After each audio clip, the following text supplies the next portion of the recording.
Hello and welcome to IGNOU BAPSH। तो आज हम BPSC 112 के यूनिट नंबर 7 को देखने वाले हैं, जिसका टाइटल है Kautilya, state and duties of kingship. तो ये जो पूरा पर्टिकुलर यूनिट है, ये रिवॉल्व करेगा आचार्य चाणक्य के अराउंड, जहाँ पर हमें उनकी कुछ बेसिक लाइफ स्टाइल के बारे में बताया जाएगा, उनके स्टेट पर व्यूज क्या थे ये बताया जाएगा, साथ ही साथ आचार्य चाणक्य की फेमस सप्तांग थियरी के बारे में बताया जाएगा, और लास्ट में हम देखेंगे कि आचार्य चाणक्य को कैसे वेस्टर्न पॉलिटिकल थिंकर्स के साथ, जैसे कि एरिस्टोटल, निकोलो मैकेवली और प्लेटो के साथ कंपेयर किया गया है। तो शुरुआत करते हैं इसके इंट्रोडक्शन से। तो इंट्रोडक्शन में हमें बताया गया है कि जो कौटिल्य हैं, मतलब जो आचार्य चाणक्य हैं, वो एंशियंट इंडिया के फेमस पॉलिटिकल थिंकर रहे हैं, और उन्हें एज एक मल्टी डायमेंशनल पर्सनैलिटी के रूप में देखा जाता है, क्योंकि उनका जो वर्क है, बहुत ही फेमस वर्क जिसका नाम अर्थशास्त्र है, उसको वेरियस डिसिप्लिन्स में पढ़ा जाता है, जैसे कि political science, international relations, diplomacy, security studies, economics, public administration and management. तो इन सभी डिसिप्लिन से हम ये देख सकते हैं कि आचार्य चाणक्य को क्यों मल्टी डायमेंशनल पर्सनैलिटी कहा गया है, और इनको इंडिया का one of the finest minister या पॉलिटिशियन भी कहा गया है, क्योंकि इनके जो व्यूज पॉलिटिक्स पर थे या जो स्टेट पर थे, आज के टाइम के कंटेम्प्रेरी इंडिया में भी हम वही व्यूज को कहीं ना कहीं रेजोनेट करता हुआ देख सकते हैं। और इसीलिए हम ये देख सकते हैं कि ना सिर्फ इंडिया में, बल्कि उन्हें इंडिया से बाहर भी बहुत ज़्यादा अटेंशन जो है वो मिलती है। अगर हम उनके बेसिक लाइफ पर जाएं, तो 7.2 इस टॉपिक में हमें उनके बारे में बताया गया है।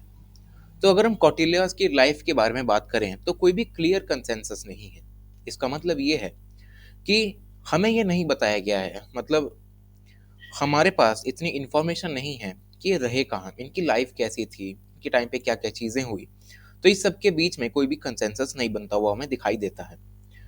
इनको 3 नामों से मेजर जाना जाता है, जिनका पहला नाम है चाणक्य, दूसरा नाम कौटिल्य है और तीसरा नाम विष्णुगुप्त है। अगर हम चाणक्य नाम की बात करें, तो ये नाम उनके पिताजी से उन्हें मिला है, जो कि उस समय के ऋषि हुआ करते थे, जिनका नाम था ऋषि चनक, जो कि एक ब्राह्मण हुआ करते थे। दूसरा नाम, जैसा कि हमें इंट्रोडक्शन में ही पता चला है कि उनका नाम कौटिल्य है। कौटिल्य क्यों है? क्योंकि ये नाम उनके कुटिल गोत्र से आया है, जिसका मीनिंग है श्रीड और कनिंग, मतलब चतुर चालाक सी प्रवृत्ति के चाणक्य हुआ करते थे। साथ ही साथ जो तीसरा नाम है विष्णुगुप्त, विष्णुगुप्त उसे उन्हें इसलिए मिला है क्योंकि ये अपने आप को as a follower of lord Vishnu मानते थे। देन अगर हम इनके कुछ लाइफ के बारे में बात करें कि कहाँ से हम ये देख सकते हैं कि ये रहे थे, तो 4th से 3rd सेंचुरी BC तक इनकी लाइफ को देखा जाता है, मतलब इस टाइम पीरियड में रहे हैं, और नियरली इन्हें एरिस्टोटल और अलेक्जेंडर द ग्रेट का कंटेम्प्ररी माना जाता है। अगर हम इनकी प्लेस ऑफ बर्थ की बात करें, तो ये भी डिस्प्यूटेड रहती है अकॉर्डिंग टू डिफरेंट सोर्सेज। कुछ सोर्सेज ये कहते हैं कि आचार्य चाणक्य का जन्म तक्षशिला में हुआ। कुछ जो रिसोर्सेज हैं, वो ये कहते हैं कि ये साउथ इंडिया के हैं, गोला डिस्ट्रिक्ट में इनका जन्म हुआ। वहीं कुछ रिसोर्सेज ऐसे कहते हैं कि इनका जन्म मगध के पाटलिपुत्र में हुआ। तो ये तो रही बात इनके जन्म के बारे में। लेकिन अगर हम इनकी लाइफ के बारे में जाएं, इनके टर्निंग पॉइंट पे जाएं, तो हमें ये पता लगता है कि जो आचार्य चाणक्य हैं, उन्होंने मौर्यन एम्पायर के एस्टेब्लिशमेंट में अंडर द चंद्रगुप्त मौर्य बहुत बड़ा रोल प्ले किया है, क्योंकि ये पर्टिकुलर एक ऐसा एम्पायर था जिसने पैन इंडियन स्टेट, पूरे इंडियन सब कॉन्टिनेंट को इसने घेर के रखा हुआ था, जो कि शुरू होता था अफगानिस्तान से और ख़त्म होता था कहीं साउथ इंडिया के कावेरी रिवर तक के एरिया तक। तो इससे हम ये जान सकते हैं कि कितना बड़ा यह उस समय का एम्पायर हुआ करता था, और ये एम्पायर चंद्रगुप्त मौर्य को मिला आचार्य चाणक्य की वजह से, क्योंकि आचार्य चाणक्य की एक बार यहाँ पर भरी सभा में धनानंद ने बहुत ज़्यादा बेइज्जती की थी, और उसी सभा से निकलकर चाणक्य जी को यहाँ पर भागना पड़ा था। और वहीं यहाँ पर घूमते घूमते आचार्य चाणक्य तक्षशिला पहुँचे, जहाँ उन्हें चंद्रगुप्त मिला, और उसी को उन्होंने वैदिक ट्रेडिशन के अकॉर्डिंग सारी वो ट्रेनिंग दी, उसको इस काबिल बनाया कि वो एक राजा बन सके, और फाइनली नंद डायनेस्टी को ओवरथ्रो करके जो चंद्रगुप्त मौर्य था, उसने यहाँ पर मौर्यन एम्पायर को एस्टेब्लिश किया और आचार्य चाणक्य को अपनी सभा में प्रधानमंत्री के रूप में नियुक्त किया। देन उसके बाद अगर हम अर्थशास्त्र की बात करते हैं, तो अर्थशास्त्र में टोटल 15 बुक्स हैं, जिनको हम 180 डिविजन्स, 150 चैप्टर्स और 6000 वर्सेस या श्लोक में बांट सकते हैं। तो अब एक एक करके देखते हैं कि इन 15 बुक्स में कौन कौन से पार्ट दिए गए हैं। तो अगर हम बुक नंबर 1 की बात करें तो बुक नंबर 1 में हमें ड्यूटीज ऑफ द किंग या डिटेल्स ऑफ द किंग के बारे में बात की गई है कि किंग कैसा होता है, उसके मिनिस्टर्स क्या हैं, कौन कौन से ऑफिसर उसके साथ रह सकते हैं। देन सेकंड बुक में जो भी ऑफिसर्स हमें बुक 1 में बताया गए उनकी अब ड्यूटीज के बारे में बताया है कि उनकी क्या क्या वेरियस ड्यूटीज हैं। साथ ही साथ स्टेट के रोल को एग्रीकल्चर और माइनिंग में भी हमें यहाँ पर बताकर रखा हुआ है। बुक नंबर 3 में हमें लॉ एंड एडमिनिस्ट्रेशन के बारे में बताया है। बुक नंबर 4 में क्राइम से रिलेटेड सारी जो चीज़ें हैं वो हैं। और बुक नंबर 5 में हमें कुछ मिसलेनियस टॉपिक्स नज़र आते हैं जो कि होते हैं सैलरीज ऑफ ऑफिशियल्स। वहीं बुक नंबर 6 में अगर हम जाएं तो स्टेट की फॉरेन पॉलिसी के बारे में बताया है और साथ ही साथ फेमस सप्तांग थ्योरी भी इसमें बता के रखी हुई है। बुक नंबर 7 में हमें फॉरेन पॉलिसी के बारे में कुछ एडिशनल डिटेल्स दी गई हैं। बुक नंबर 8 में हमें ये बताया गया है कि कौन कौन सी ऐसी वेरियस कैलेमिटीज़ हैं जो कि स्टेट की फंक्शनिंग को हैम्पर कर सकती हैं। बुक नंबर 9 में इन सभी से निपटने के लिए क्या क्या हमें प्रिपरेशंस करनी चाहिए और वॉर प्रिपरेशंस कैसे करनी चाहिए इनके बारे में बताया गया है। बुक नंबर 10 में हमें आर्ट ऑफ फाइटिंग के बारे में बताया गया है। बुक नंबर 11 में ये बताया गया है कि एक जो कॉन्करर है, जो एक राजा है जो चाह रहा है कि उसे एक बड़ा राज्य बनाना है अंडर द सिंगल किंग, कि वो कैसे ओलिगार्कीज अ ग्रुप ऑफ चीफ्स को हरा सकता है और एक सिंगल किंग के रूप में वहां पर बैठ सकता है। बुक नंबर 12 में हमें ये बताया गया है कि एक कैसे जो कमज़ोर राजा है वो एक ताकतवर राजा को हरा सकता है। बुक नंबर 13 में हमें ये बताया गया है कि कैसे हम दुश्मन के किले को कॉन्कर कर सकते हैं। बुक नंबर 14 में हमें कुछ सीक्रेट फैसिलिटी जो प्रैक्टिसेस हैं उनके बारे में बताया है। और बुक नंबर 15 जो कि लास्ट बुक है, इसमें यूज़ होने वाली जो भी मेथोडोलॉजी है और लॉजिकल टेक्निक्स जो हैं अर्थशास्त्र में, उन सभी के बारे में हमें बुक नंबर 15 में बताया गया है। तो अगर हम अर्थशास्त्र एज अ टेक्स्ट की बात करें तो ये बहुत ज़्यादा बिलीव्ड टॉपिक है कि ये अर्थशास्त्र नाम का जो पर्टिकुलर टेक्स्ट है जिसको आचार्य चाणक्य ने लिखा, ये 1904 से पहले तक कहीं भी डिस्कवर हुआ ही नहीं था। 1904 में यहाँ पर एक Indian Sanskrit scholar doctor R Shyama Shastri ji ने इसको ढूंढने की कोशिश की और उन्हें ये 17th सेंचुरी का जो टेक्स्ट था जिस पर ये पाम की पत्तियों पर ये पूरा टेक्स्ट लिखा हुआ था, उन्हें 1904 में ये मिला एक तंजौर के पंडित के पास। उन्होंने पंडित से ये सारा कुछ लिया और 1909 में इन्होंने उसको पब्लिश कर दिया और 1915 में इसका ट्रांसलेशन भी वो पब्लिश कर चुके थे। देन अगर अर्थशास्त्र एज अ टेक्स्ट की बात करूं, एज अ सिग्निफिकेंट टेक्स्ट, तो एक बहुत ही famous western modern social science के जो थिंकर हैं मैक्स वेबर, वो भी इनके वर्क्स को सिग्निफिकेंट मानते हैं और इनको रिकॉग्नाइज करते हैं as a famous and a ancient political thinker. और ये सारी चीज़ें हैं वो अपने वर्क्स में भी बताते हैं जिसका नाम है पॉलिटिक्स एज अ वोकेशन और उनकी sociology of religion studies on Hinduism. इसमें भी वो अर्थशास्त्र का रेफरेंस देते हैं। तो इससे हम ये जान सकते हैं कि ना सिर्फ इंडिया में बल्कि वेस्टर्न थिंकर्स भी आचार्य चाणक्य के अर्थशास्त्र को कितना ज़्यादा सिग्निफिकेंट मानते हैं। तो अगर हम अर्थशास्त्र के शुरू की बात करें, जहाँ से अर्थशास्त्र शुरू होती है, तो पहले ही पैराग्राफ में आचार्य चाणक्य ने ये हमें क्लियर करके बताया हुआ है कि ये पूरी जो अर्थशास्त्र है ये सिर्फ पॉलिटिक्स की साइंस पर बेस्ड है, इसे हमें कहीं और नहीं ले जाना चाहिए।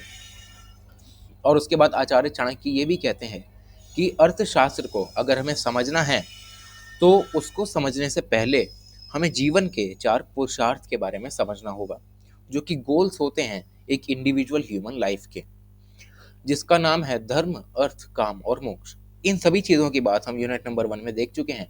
अगर आपको ये समझना है तो आप यूनिट नंबर 1 को जाके देखिए। तो अगर हम अर्थशास्त्र में थोड़ा अंदर जाएं तो हमें पता लगता है कि जो आचार्य चाणक्य हैं वो ये कहते हैं कि जो धर्म है उसे सबसे ज़्यादा सुपीरियर रखना चाहिए to the other goals of life. मतलब सबसे पहले हमें धर्म की प्राप्ति करनी चाहिए, हमें अपनी ड्यूटीज़ को अच्छे से निभाना चाहिए, देन उसके बाद हमें अर्थ, काम और मोक्ष की तरफ जाना चाहिए। तो ये कहते हैं आचार्य चाणक्य। हाउएवर, लेकिन उसी अर्थशास्त्र में ये भी कहते हैं कि अर्थ का भी होना उतना ज़्यादा ज़रूरी है जितना धर्म का होना ज़रूरी है। तो इससे हम ये जान सकते हैं कि धर्म और जो अर्थ है उस पर सबसे ज़्यादा आचार्य चाणक्य जो हैं वो यहाँ पर फोकस करने की कोशिश करते हैं। आचार्य चाणक्य रिलीजन को पॉलिटिक्स से बिल्कुल अलग करते हैं और सेम सी ही चीज़ हमें 16th सेंचुरी यूरोप में भी दिखाई देती है, जहाँ पर जो सुप्रीमेसी ऑफ रिलीजन उस समय पर चला करती थी, जो भी चर्च वगैरह यहाँ पर स्टेट की अथॉरिटी को कंट्रोल किया करते थे, अब इसी से ही यहाँ पर ये देख सकते हैं कि अब स्टेट की अथॉरिटी रिलीजन को यहाँ पर चैलेंज करती है और उसके बाद हमें पता ही है कि थोड़ा रेवोल्यूशन होता है। देन उसके बाद हमें धर्मशास्त्र के बारे में बताया गया है। धर्मशास्त्र एक ऐसा टेक्स्ट है जो कि ज़्यादा सोशल, मोरल और रिलीजियस एस्पेक्ट्स ऑफ लाइफ पर टच करता है। वहीं हम अर्थशास्त्र की बात करें तो ये थोड़ा पॉलिटिकल और इकोनॉमिक नेचर का यहाँ पर सब्जेक्ट है। अब बात करते हैं कौटिल्याज व्यूज ऑन स्टेट कि मतलब आचार्य चाणक्य का जो स्टेट पर व्यूज था वो क्या था। तो कौटिल्य या आचार्य चाणक्य जो हैं वो सबसे ज्यादा विरोध करते थे यहाँ पर social contract theory of origin of state पर। ठीक है, सॉरी मैंने थोड़ा गलत बोल दिया है। यहाँ पर जो आचार्य चाणक्य हैं वो यहाँ पर कुछ ऐसे व्यूज देते हैं जिसका हम रेजोनेंस देख सकते हैं social contract theory of origin of state पर। वो ये कहते हैं कि हमें मत्स्य न्याय को, जो लॉ ऑफ नेचर है, उसे इरेडिकेट करके रखना चाहिए। मत्स्य अन्याय जो है वो हमने यूनिट नंबर 1 में भी देखा था। इसका मतलब ये है कि the bigger fish always fellows the smaller fish. मतलब ये कि जो इंसान जिसके पास ज्यादा पैसा है, जिसके राज परिवार के साथ ज्यादा अच्छे संबंध हैं, जो ब्राह्मण है या जो राजा के साथ रहता है, वो हमेशा जो दूसरे कमजोर लोग होते हैं उनको यहाँ पर डोमिनेट करने की कोशिश करता है। और सेम व्यूज थॉमस हॉब्स भी देते हैं। कौटिल्य ये कहते हैं अपनी थियोरी में कि जो मनु की जो थ्योरी थी सिंपल सी, जहां पर उन्होंने ये कहा था कि लोगों को सिक्योरिटी चाहिए, लोगों को शांति चाहिए, इसी वजह से लोगों ने मनु को चुना और किंगशिप के सिस्टम के अंदर उन्हें अपना एक राजा बनाया। और लोगों ने एग्री किया कि वो हमेशा 1/6 ऑफ देयर फूड ग्रेन्स जो भी वो प्रोड्यूस करेंगे वो मनु को देंगे, जिसको हम भाग नाम का टैक्स बोला करते थे। और एक 1/10 ऑफ अदर गुड्स जिसमें कुछ गोल्ड वगैरह होता था और जो भी ये सारी चीज़ें होती थी महंगी महंगी, वो दिया करते थे, जिसकी गारंटी में जो राजा है उनकी सिक्योरिटी करता था। राजा की ये ड्यूटी थी कि वो अपने सब्जेक्ट्स के वेलबींग पर ध्यान दे, उनको प्रोटेक्ट करें, उनके वर्ण को बचा कर रखे, उनकी फैमिलीज को बचाए और जो हायरार्कियल ऑर्डर था उसको मेंटेन रखे। और इसी के लिए यहाँ पर किंग को दंड की भी आवश्यकता पड़ती है ताकि जो सोसाइटी है उसमें सोशल लॉ और जो ऑर्डर है, स्टेबिलिटी है, वो बनी रहे। तो जो थ्योरी ऑफ स्टेट है एंशिएंट इंडिया में बिफोर कौटिल्य अगर हम देखें तो ये सब काम करती थी वर्णाश्रम के बेसिस पे। ठीक है, कि जो भी ट्रेडिशंस और जो कस्टम्स हैं उनके बेसिस पे लॉ बना दिए गए और स्टेट का एक मिनिमलिस्ट इंटरवेंशन होता था। लेकिन अर्थशास्त्र की वजह से जो आचार्य चाणक्य थे, इन्होंने इस पर्टिकुलर ट्रेडिशन को तोड़ा और उन्होंने ये कहा कि स्टेट को कभी भी ट्रेडिशनल लॉज या कस्टम्स लॉज से अपना काम नहीं करना चाहिए, बल्कि स्टेट को हमेशा अपने लॉज बनाने चाहिए। वहीं अगर कन्फ्लिक्ट इसमें हुआ कि फॉर एग्जांपल कि धर्मशास्त्र और धर्म न्याय में यहाँ पर अगर कुछ कन्फ्लिक्ट वगैरह हो गया, तो धर्म न्याय जो कि स्टेट ने अपने लॉज के जरिए बनाया है वो पहले प्रिवेल करेगा, बाद में आएगा धर्मशास्त्र, क्योंकि कौटिल्य के अकॉर्डिंग स्टेट सबसे पहले होना चाहिए। अर्थशास्त्र को एज हम मैनुअल ऑफ स्टेट क्राफ्ट भी यूज कर सकते हैं, जहां पर जो कॉन्करर है या जो विजिक्षु है वो कैसे इसको यूज कर सकता है अपने यहाँ पर कंकर करने के लिए। तो ये सारी चीजें भी हमें अर्थशास्त्र में बताई गई हैं।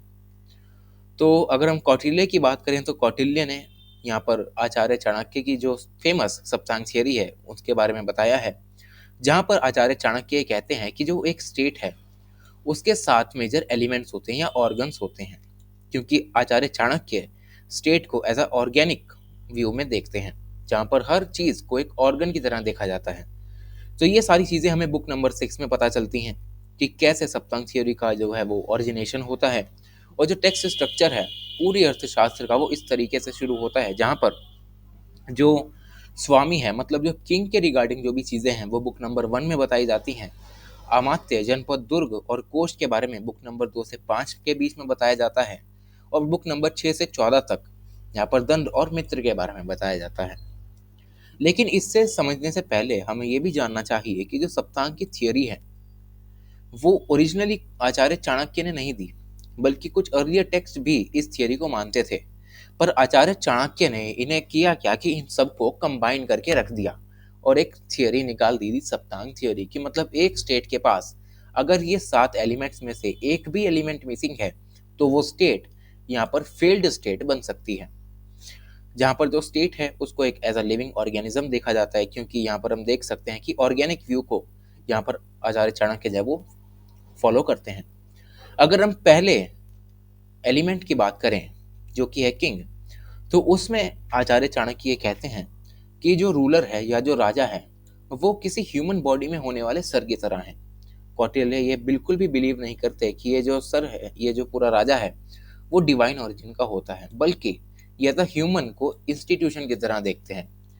आचार्य चाणक्य के अकॉर्डिंग एक आइडियल किंग वही है जिसमें हाईएस्ट क्वालिटीज ऑफ लीडरशिप हो। उसे एनर्जेटिक होना चाहिए और उसके कुछ पर्सनल एट्रीब्यूट्स भी होने चाहिए, क्योंकि इन्हीं लीडरशिप की क्वालिटीज की बदौलत जो किंग है वो अपने फॉलोअर्स को अपनी तरफ अट्रैक्ट करेगा, जिसमें नोबल फैमिली से जन्मे हुए लोग भी होंगे, ट्रूथफुल लोग भी होंगे, इंटेलेक्चुअल लोग भी होंगे और डिसिप्लिन और एंथुजियास्टिक लोग भी होंगे। जिसकी वजह से अगर इनको राजा अपनी तरफ अट्रैक्ट करने में कामयाब रहा तो उसकी हाई क्वालिटी के मिनिस्टर्स होंगे और उसको यहाँ पर थोड़ी एज भी मिलेगी अदर देन देयर नेबर्स। अगर हम किंग के इंटेलेक्चुअल क्वालिटीज के बारे में बात करें तो आचार्य चाणक्य कहते हैं कि एक राजा को इस तरीके से अपने आप को प्रेजेंट करना चाहिए कि वो एक इंटेलेक्चुअल पर्सनैलिटी लगे, जहाँ पर वो कहते हैं कि उसे हमेशा सीखने की इच्छा रखनी चाहिए, दूसरों को सुनना चाहिए, उनसे चीज़ों को लेना चाहिए, ट्रूथफुल व्यूज को रिटेन करना चाहिए और जो भी फॉल्स क्लेम्स होते हैं उसको यहाँ पर रिजेक्ट करना चाहिए और बोलना कम चाहिए, सुनना ज़्यादा चाहिए। And as far as the attributes are concern, तो एक किंग को हमेशा काइंड माइंड होकर और शार्प इंटेलेक्ट के साथ काम करना चाहिए। हमेशा गाइडेंस को देखना चाहिए कि गाइडेंस उसे जहाँ से भी मिले उसे उसे ले लेना चाहिए और उसे हमेशा इम्पार्शियल होकर काम करना चाहिए। भले ही वो जितना रिवॉर्डिंग लगता हो उसे उतना पनिशिंग भी होना चाहिए, ताकि जो सोसाइटी है उसमें स्टेबिलिटी बनी रहे और ऑर्डर मेंटेन रहे। अगर हम स्टेट के कंसेप्शन को देखें अकॉर्डिंग टू आचार्य चाणक्य, तो आचार्य चाणक्य का सिंपल सा मतलब यही है कि वो चाहते हैं कि एक सिंगल राजा होना चाहिए। पर एक राजा तो होना चाहिए पर उसके पास थोड़ी अनरेस्ट्रिक्टेड जो भी आर्बिट्रेरी चीजें हैं वो भी नहीं होनी चाहिए। मतलब ये कि उसको राजा तो होना चाहिए पर उसको रेस्ट्रिक्ट होकर काम करना चाहिए फॉर हिज सब्जेक्ट्स। कौटिल्य ये कहते हैं कि अगर एक राजा यहाँ पर पॉपुलर रिस्पेक्ट को यहाँ पर गेन करना चाहता है तो उसे हमेशा जुडिशियसली अपने सारे काम को करना चाहिए। उसे हमेशा लोगों के वेलफेयर के बारे में सोचना चाहिए। अनजस्ट एक्सरसाइज ऑफ अथॉरिटी को नहीं करना चाहिए, मतलब अपनी ताकत का गलत प्रयोग नहीं करना चाहिए, क्योंकि इससे आचार्य चाणक्य मानते हैं कि अगर कोई राजा अपनी ताकत का गलत यूज करके अपनी प्रजा को शोषित करता है तो वो प्रजा एक ना एक दिन यहाँ पर रिवोल्ट जरूर करती है और राजा को उठाकर फेंक देती है और स्टेट भी यहाँ पर अनस्टेबल बन जाती है। अगर एक राजा वेलफेयर ऑफ पीपल के लिए कमिटेड रहता है तो वो हमेशा पॉपुलर सपोर्ट में रहता है, जिससे कि पॉलिटिकल स्टेबिलिटी बनी रहती है। और जैसे ही पॉलिटिकल स्टेबिलिटी बनी रहती है तो स्टेट अल्टीमेटली स्टेबल बन जाती है और सारी इकोनॉमिक एक्टिविटीज भी आराम से फंक्शन कर सकती हैं। तो अकॉर्डिंग टू चाणक्य ये कहते हैं कि जो एक किंग इन सभी ड्यूटीज को फॉलो करता है, जो अपने लोगों को प्रोटेक्ट करके रखता है, उनको पनिशमेंट नहीं देता बेफालतू की, और अपनी किंगशिप को इस तरीके से एक्सरसाइज करता है कि वो एक बेनेवलेंट मोनार्की बन जाए, तब एक किंग यहाँ पर अच्छे से वर्क कर सकता है और उसका राज्य जो है वो प्रॉस्पेरिटी गेन कर सकता है। और इसी के लिए कुछ ड्यूटीज आचार्य चाणक्य ने राजाओं के लिए दी हैं, जिसमें सबसे पहले ड्यूटीज भी यही है कि हमें हमेशा लोगों के वेलफेयर के लिए काम करना चाहिए। जो भी प्रेग्नेंट वीमेन हैं, जो बूढ़े लोग हैं, न्यूली बॉर्न लोग हैं, उनको हमेशा असिस्टेंस देना चाहिए और हमेशा हैप्पीनेस की तरफ जाना चाहिए, जिससे कि उसकी प्रजा जो है वो खुश रहे। उसको धर्म मेंटेन करके रखना चाहिए, उसको अपनी ड्यूटीज़ का हमेशा अपने लोगों को अपनी ड्यूटीज़ के बारे में याद दिलाना चाहिए, उसे अपनी ड्यूटीज़ के अच्छे से प्रैक्टिस करनी चाहिए। उसको हमेशा अपने जो थ्रेट्स हैं उनको कम से कम रखना चाहिए, भले वो इंटरनल हो या एक्सटर्नल हो। अपने लोगों को 8 तरीके की कैलेमिटीज से बचाना चाहिए, जहाँ पर जंगल में लगने वाली आग है, अकाल है, सूखा है, ठीक है, चूहे वगैरह से भी उसको बचाना चाहिए, सांप वगैरह से भी बचाना चाहिए। साथ ही साथ उसको अपने स्टेट में लॉ एंड ऑर्डर मेंटेन करके रखना चाहिए। यूनिवर्सल और फ्री एजुकेशन देनी चाहिए बेस्ड ऑन द वैदिक ट्रेडिशन।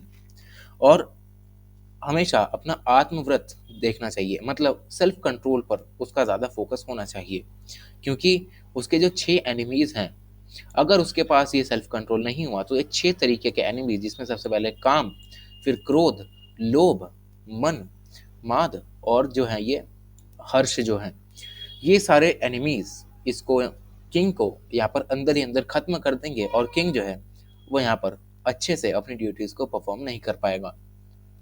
देन उसके बाद हमारे सामने आता है अमात्य मिनिस्टर। अमात्य को एज आइज ऑफ स्टेट कहा गया है, मतलब जो आंखें हैं। तो अब हम बात करते हैं यहाँ पर अमात्य मिनिस्टर की। तो अगर हम मोनार्की की भी बात करें, अकॉर्डिंग टू आचार्य चाणक्य, एक स्टेट में एब्सोल्यूट मोनार्की होनी चाहिए जिसमें सिर्फ किंग का ही रूल हो। लेकिन अगर किंग के पास ही सारी यहाँ पर जिम्मेदारियां आ गई तो उसको स्टेट को चलाना बहुत ज़्यादा मुश्किल पड़ जाएगा। और इसीलिए यहाँ पर काम आते हैं मिनिस्टर्स, जिसके बारे में सप्तांग थियरी में आचार्य चाणक्य भी बताकर रखते हैं, जिन्हें वो अमात्य कहते हैं। आचार्य चाणक्य कहते हैं कि अगर किसी को मिनिस्टर बनना है तो उसको हाई फैमिली में यहाँ पर बॉर्न होना पड़ेगा। मतलब हाईएस्ट रैंक का मिनिस्टर अगर बनोगे तो आपको हाइयर फैमिली से ही आना पड़ेगा, या उस स्टेट का नेटिव होना ज़रूरी है। देन उसके बाद ये कहते हैं कि ये जो मिनिस्टर्स होते हैं उनको हमेशा किंग के कंट्रोल के अंडर ही काम करना चाहिए। फर्दर उन्हें सारी ट्रेनिंग्स देनी चाहिए अकॉर्डिंग टू वैदिक ट्रेडिशन, और उन्हें फार साइटेड होना बहुत ही ज़्यादा ज़रूरी है, जैसे आचार्य चाणक्य हुआ करते थे। फार साइटेड मतलब ये है कि उन्हें हमेशा दूर की सोचनी चाहिए, कोई शॉर्ट टर्म सॉल्यूशन नहीं देना चाहिए, बल्कि लॉन्ग टर्म में हमें क्या काम आ सकता है, क्या प्रजा के लिए सही, क्या राजा के लिए सही, ऐसी सब चीज़ों को उन्हें ध्यान में रखकर ही सारे डिसीजंस या एडवाइजेस राजा को देनी चाहिए। उन्हें हमेशा राजा के प्रति लॉयल रहना चाहिए। जो भी एडवर्सरीज राजा के लिए काम कर रही हैं उनको यहाँ पर खत्म करना चाहिए through the qualities like boldness, bravery, intelligence and should be energetic. अब अब ये जो मिनिस्टर्स होते थे उनके काउंसिल ऑफ मिनिस्टर्स भी हुआ करती थी, और काउंसिल ऑफ मिनिस्टर्स में अगर सारे मिनिस्टर्स ऐसे हों जिन्हें अच्छी ट्रेनिंग मिले, जो कि बोल्ड हों, ब्रेव हों, इंटेलिजेंट हो, एनर्जेटिक हो, और उनके पास फार साइटेडनेस हो, तो ये जो पूरी काउंसिल ऑफ मिनिस्टर्स है वो एक स्टेट में स्टेबल और सिस्टमेटिक एडमिनिस्ट्रेशन प्रोवाइड कर सकती है। और that is much needed in the times of Kautilya. Kautilya भी यही कहते हैं कि हमें एक ऐसी काउंसिल ऑफ मिनिस्टर चाहिए जो कि स्टेबल और सिस्टमेटिक वे में एडमिनिस्ट्रेशन को रन करने में मदद करे। और इसीलिए ये कहते हैं कि हमें हमेशा मिनिस्टर्स को अपॉइंट करते समय कोई हायरार्की मेंटेन करके रखनी चाहिए, जिस हायरार्की में सबसे ऊपर आते हैं हाईएस्ट ग्रेड के अपॉइंटमेंट्स। उस हाईएस्ट ग्रेड के जो मिनिस्टर्स होते हैं उनको सारी रिक्विजिट क्वालिटीज़ होनी चाहिए, जो कि मैंने ऊपर आपको बताई थी, जैसे बोल्डनेस और ब्रेवरी।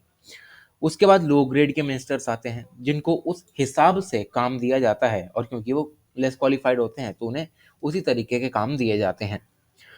देन उसके बाद अपार्ट फ्रॉम द किंग, यहाँ पर 3 तरीके की टॉप पोजीशंस मानी जाती हैं इन दी काउंसिल ऑफ मिनिस्टर्स, जिसमें सबसे पहला होता है प्रधानमंत्री या मंत्री, जो कि क्लोजेस्ट पॉलिटिकल एडवाइजर बनता है आचार्य वो सॉरी किंग का। उसके बाद आता है कमांडर इन चीफ, जो कि हम कहते हैं कि ये सेनापति है, जो कि मिलिट्री प्लानिंग साथ ही साथ फॉरेन पॉलिसी को भी यहाँ पर कंडक्ट करने की बातें करता है। और लास्ट में आता है क्राउन प्रिंस, यानी किसी स्टेट का राजकुमार, जो कि पॉलिटिकल और मिलिट्री असाइनमेंट्स को यहाँ पर काम करने के लिए मतलब इसकी फंक्शनिंग करता है। तो ये होता है हमारा पूरा मिनिस्टर्स का लेखा जोखा। आगे बढ़ते हैं जनपद पे।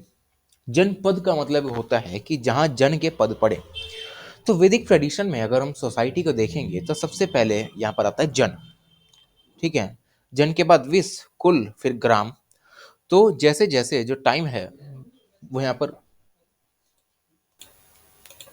तो अगर हम जनपद की बात करते हैं तो पहले के टाइम पे वैदिक पीरियड में अगर हम यहाँ पर फाउंडेशनल यहाँ पर यूनिट ऑफ फैमिली को देखते हैं तो सबसे पहले आता है जन।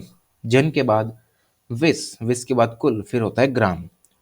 तो अब देश जैसे जैसे धीरे धीरे टाइम आगे बढ़ने लगा, अब 6th सेंचुरी आने लगी, तो अब ये जनपद महाजनपद में बनने लगे। जनपद का मतलब सिंपल सा ये है कि जन का मतलब होता है लोग, पद का मतलब होता है पैर, कि जहाँ जहाँ लोगों के पैर पड़ना चालू हुए वहाँ उन्होंने सेटलमेंट करना चालू किया, वो बन गया एक जनपद। तो इसी जनपद का होना अकॉर्डिंग टू सप्तांग थियरी एक राज्य में होना बहुत ही ज़्यादा ज़रूरी है, जहाँ पर हम उस राज्य की टेरिटरी एज वेल एज उसकी पॉपुलेशन को भी इंक्लूड करते हैं। सप्तांग थ्योरी आचार्य चाणक्य की यह कहती है कि जनपद में जो लोग रहते हैं उनको प्रॉस्पेरस होना चाहिए, जहाँ पर उनकी टेरिटरी में उपजाऊ लैंड होनी चाहिए, वहाँ पर खदानें होनी चाहिए, जंगल होने चाहिए और पानी के स्रोत होने चाहिए, ताकि सारी बेसिक एमिनिटीज उनको वहाँ पर मिलती रहें और राजा पर उनका ट्रस्ट बना रहे। और जो डेमोग्राफिक और इकोनॉमिक बेस है, अगर हम कौटिल्यन स्टेट पर जाएं, तो कौटिल्य कहते हैं कि रूरल पॉपुलेशन का होना एक स्टेट में बहुत ही ज़्यादा ज़रूरी है, क्योंकि ये अगर वास्ट मेजॉरिटी में है तो ये लोग सारे कंट्री साइड पर रहते हैं। कंट्री साइड का मतलब ये है कि मेन शहर से बाहर अगर कहीं आप जाते हैं तो आप सभी को कुछ खेत वगैरह दिखते होंगे, तो उसी एरिया में ये लोग रहा करते थे। और इन्हीं को आचार्य चाणक्य बहुत ही ज़्यादा इंपॉर्टेंट मानते हैं, क्योंकि ये सारे लोग agriculture as well as craft and industry में एंगेज रहते थे, ताकि ज़्यादा से ज़्यादा प्रोड्यूस निकल सके और स्टेट की इकोनॉमी जो है वो और ज़्यादा कैपेसिटी उसकी बढ़ती रहे। और आचार्य चाणक्य स्मॉल फार्मर्स को भी यहाँ पर एनकरेज करते हैं फ्रॉम द शूद्र कास्ट, और उन्हें ये कहते हैं कि जो भी अगर हमें काम करना है, ठीक है, और जो भी ऐसे बड़े एग्रीकल्चरलिस्ट हैं जिनके पास ज़्यादा लैंड है, तो उन्हें अपनी लैंड पर शूद्रों से काम करवाना चाहिए, मतलब कि अपनी लैंड में शूद्रों को काम करने देना चाहिए ताकि वो भी अपना योगदान दे सकें। और लैंड रिक्लेमेशन पॉलिसी के अकॉर्डिंग जो कौटिल्य हैं, वो वहाँ पर शूद्र पीजेंट को लैंड अलॉटमेंट की भी बातें करते हैं, जहाँ पर वो कहते हैं कि हमें थोड़ी थोड़ी लैंड शूद्रों में बांटनी चाहिए ताकि वो कल्टीवेशन कर सकें। और मोर लैंड अंडर द कल्टीवेशन, इससे होगा क्या कि जो इंक्रीज स्टेट की इकोनॉमिक कैपेसिटी है वो होगी और जो इकोनॉमी है वो प्रॉस्पेरस बनेगी। अब जनपद में फॉरेस्ट का होना क्यों ज़रूरी है वो भी हमें आगे बताया गया है, क्योंकि फॉरेस्ट जो जहाँ भी लोकेटेड होते हैं कंट्री साइड पर, उनके कुछ इकोनॉमिक एज वेल एज कुछ स्ट्रेटेजिक सिग्निफिकेंस भी होती है। क्योंकि जंगलों में हमें टिम्बर मिलता है, हमें लकड़ी मिलती है, हमें चारकोल मिलता है, डाई मिलती है, हमें बम्बू मिलता है, साथ ही साथ हमें यहाँ पर दवाइयाँ भी मिलती हैं। और उसके साथ अगर हम जाएँ तो जंगलों में हमें जानवर भी दिखाई देते हैं, जिन जानवरों में सबसे इम्पोर्टेंट हाथी होते हैं, क्योंकि हाथियों को हम civilian as well as military purposes में भी यूज़ कर सकते हैं। क्योंकि पहले के टाइम पर हाथियों और जो घोड़े हुआ करते थे उन पर सबसे ज़्यादा जो आर्मी थी वो रिलाय करती थी, और इनकी सिग्निफिकेंस की वजह से ही आगे जाकर अगर आपने कभी हिस्ट्री पढ़ी है तो आपको ये पता लगेगा कि इन्हीं सब एबंडेंस के होने की वजह से जो मगध नाम का महाजनपद उस समय पर हुआ करता था, उसने कैसे धीरे धीरे करके अपनी सारी एडजॉइनिंग जनपद को यहाँ पर डिफीट किया, उनको अपने अंदर एमेलगमेट किया और एक वास्ट पैन इंडिया लेवल का यहाँ पर अपने अंदर एम्पायर बना के रखा। और साथ ही साथ अगर किसी स्टेट के पास वेल ट्रेन्ड एलिफेंट्स हैं तो वॉर एलिफेंट्स के रूप में उनको यूज़ कर सकती हैं, और जिससे कि आर्मी को भी थोड़ी स्ट्रेंथ मिलती है। और लास्ट में कौटिल्य ये बिलीव करते हैं कि जो रूरल पॉपुलेशन है, क्योंकि वो अर्बन पॉपुलेशन से ज़्यादा स्ट्रॉन्ग होती है फिजिकली और मेंटली, तो उन्हें यहाँ पर सबसे ज़्यादा हमें एनकरेज करना चाहिए, जो कि आज के समय पर भी हम देख सकते हैं कि अर्बन पॉपुलेशन का एक आप इंसान उठाइए, वहीं एक रूरल पॉपुलेशन का एक इंसान उठाइए, उसमें से हमेशा आप ये देखेंगे कि रूरल पॉपुलेशन का जो भी इंसान है वो ज़्यादा मेहनती है, वो ज़्यादा काम कर सकता है, वो उसके पास शक्ति थोड़ी ज़्यादा है। तो इसीलिए कहते हैं कि जो अर्बन स्टाइल का यहाँ पर एंटरटेनमेंट है, जैसे कि अल्कोहल कंजम्पशन हो गया, जैसे कि अब आज के टाइम पर देशों में भी देखते हैं कि दारू लोग पी रहे हैं, ठीक है, सट्टेबाजी कर रहे हैं, तो इससे वो यहाँ पर कहते हैं कि स्टेट में ये सब नहीं होना चाहिए, ठीक है। तो ये हो गया यहाँ पर जनपद का आइडिया। देन उसके बाद आता है हमारे पास दुर्ग यानी फोर्ट। देन आपके पास एक स्टेट है। अब स्टेट को आपने कंट्रोल करना है, ठीक है, आपको स्टेट को बचाना है, तो आप क्या करेंगे, आपके पास आर्मी तो होगी, और इसी के साथ साथ सप्तांग थियरी में आचार्य चाणक्य दुर्ग बनाने की भी बातें करते हैं। दुर्ग का मतलब होता है किले। किलों को आचार्य चाणक्य स्टेट के हाथों के रूप में देखते हैं, क्योंकि ये किले as a security of treasure और आर्मी के लिए बहुत ज़्यादा इंपॉर्टेंट होते हैं। क्योंकि जहाँ एक स्टेट को आपने फोर्टिफाई कर दिया, आपने कम से कम थोड़ा बहुत एग्जिस्टेंशियल थ्रेट को यहाँ पर कम कर दिया, और आपकी जो ट्रेजरी है वो भी सेफ हो गई, आपकी आर्मी भी सेफ हो गई, और आपकी प्रजा है वो भी सेफ हो ही गई। कौटिल्य ये कहते हैं कि जो भी हमारी फ्रंटियर्स होते हैं स्टेट के, हर क्वार्टर पे हमें एक फोर्ट बनाना चाहिए, जिसके पास वेल इक्विप्ड वेपन्स होने चाहिए, ताकि जो भी कोई एनिमी आए, जब भी कोई दुश्मन आए, तो वो उन फोर्ट में रहने वाले जो सैनिक हैं, उस फोर्ट से वो उस पर्टिकुलर क्वार्टर को यहाँ पर डिफेंड कर सकें और अपने राज्य को बाहर के थ्रेट से बचा सकें। और हमेशा आचार्य चाणक्य ये भी कहते हैं कि 4 तरीके के फोर्ट्स हमें कंस्ट्रक्ट करके रखने चाहिए, जो कि नेचुरली हमें यहाँ पर डिफेंस के रूप में काम आए। और सबसे ज़्यादा जो ईज़ीएस्ट मोड होता है यहाँ पर किसी भी फोर्ट को कैप्चर करने का, वो लैंड फोर्ट ही होता है। ठीक है। वहीं आचार्य चाणक्य ये भी कहते हैं कि हमें रिवर फोर्ट बनाना चाहिए, जिसके आसपास रिवर हो, जिसको क्रॉस करना थोड़ा मुश्किल हो, और इसीलिए वो दुर्ग जो है वो सेफ रह सकता है। और अर्थशास्त्र में भी हमें कुछ टाइप्स के दुर्ग के बारे में बताया गया है, जिसमें सबसे पहला होता है औदक फोर्ट, जो कि एक वाटर बॉडी से द्वारा यहाँ पर सराउंडेड रहता है। देन उसके बाद पर्वत फोर्ट आता है। पर्वत फोर्ट जैसे कि आप समझ ही सकते हैं कि हाई माउंटेन्स पर ये रहता है, और ये बहुत ही ज़्यादा इंपॉर्टेंट पार्ट प्ले करता है in defending against the external threat. उसके बाद आता है धनवन फोर्ट। धनवन फोर्ट का मतलब ये है कि डेजर्ट, मतलब रेगिस्तान में आप कहीं पर फोर्ट है, और वो यहाँ पर नेचुरली प्रोटेक्ट किया जा रहा है due to the hot weather. Then उसके बाद हमारे पास आता है वन फोर्ट। वन फोर्ट का मतलब है कि बहुत ही घने जंगल में आपने कहीं पर अपना किलेबंदी करके रखी हुई है, और जैसे कोई हमारा दुश्मन है, वो किले की तरफ बढ़ने की कोशिश करेगा घने जंगल में, या तो वो गुम हो जाएगा या जानवरों से मार डालेंगे। तो ऐसे सब तरीके के यहाँ पर फोर्ट हमें बताए गए हैं, जो कि किंगडम के लिए बहुत ही ज़्यादा ज़रूरी हैं। तो यहीं तक रखते हैं इस पार्ट को। Thank you so much.